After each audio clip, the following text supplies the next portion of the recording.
قبول نہیں ہے، اتنی اہمیت نہیں رکھتی ہے، اس لیے دوہری کے کلام سے آپ بند کر رہے ہیں. تو اس لیے حدیث میں صحیح حدیث ہے، آپ اس کو ٹھکرا رہے ہیں رسول اللہ صلی اللہ علیہ وسلم کی حدیث کو، یہ صحیح حدیث ہے. اس لیے نبی صلی اللہ علیہ وسلم نے فرمایا جو شخص سورۃ فاتحہ یا زیادہ فجر کی نمازوں میں قرآن پڑھوں سوائے سورۃ فاتحہ اور کچھ میں پڑھا کرو. قرات تو نبی صلی اللہ علیہ وسلم نے منع کر دی، سورۃ فاتحہ ضرور پڑھنی ہے، اس کے بغیر نماز نہیں ہوگی. یہ صحیح ہے کہ غلط ہے؟ یہ صحیح ہے کہ غلط ہے؟ پڑھتا ہوں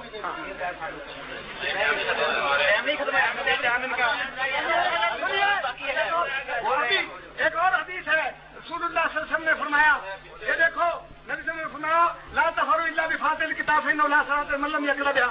اس کے بعد اس کی تاریخ میں دوسری ہے، جب میں شام اچھا فجر کی نماز میں پڑھا رہا ہوں سورۃ فاتحہ کے سوا کچھ نہ پڑھا کرو. لا صلاة الا ابو شریف ہے، ابو شریف لا صلاة الا فاتحة الا لمن يقرأ بها. جو شخص سورۃ فاتحہ نماز میں نہیں پڑھے گا اس کی نماز نہیں ہوگی.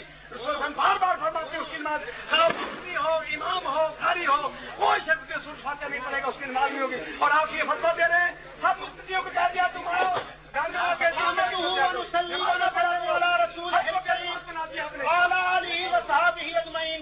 مولوی صاحب نے دار قطنی سے روایت پڑھی کہ نبی پاک علیہ الصلوۃ والسلام نے ارشاد فرمایا کہ امام کے پیچھے سورۃ فاتحہ کے علاوہ کچھ نہ پڑھا کرو. مولوی صاحب سے بار بار مطالبہ کرتا رہا کہ اس کی سند پڑھو. مولوی صاحب سند نہیں پڑھی، آگے پڑھتے تھے سند نہیں پڑھتے تھے. نافع بن محمود کون ہے جناب ذرا بتائیں نا اس کو. نافع بن محمود کون ہے؟ نافع بن محمود مشہور، یہ دیکھو تقریب التہذیب ہے صفحہ 519 ہے. اور اس کے بعد یہ دیکھیں ابو داؤد شریف سے جو آپ نے حدیث پڑھی، میں نے کہا ضعیف کون ہے؟ یہ مجہول ہے، مجہول تہذیب التہذیب ہے. اور مجہول راویوں کی روایتیں پڑھتے ہو. آپ کے ابا جان، آپ کے کبرا و کعبہ ناصر الدین البانی یہ ابو داؤد کی دونوں حدیثیں لکھ کر کہتے ہیں ضعیف کون. اگر کرولی کیمرہ مارے ہو ضعیف کون، یہ ہے ضعیف. یہ دیکھو ضعیف حدیث، ضعیف حدیثیں پڑھ کر آپ کا مدعا ثابت نہیں ہوتا. اور میزان الاعتدال دیکھو اس کے اندر لکھا ہے حدیثہ معلل.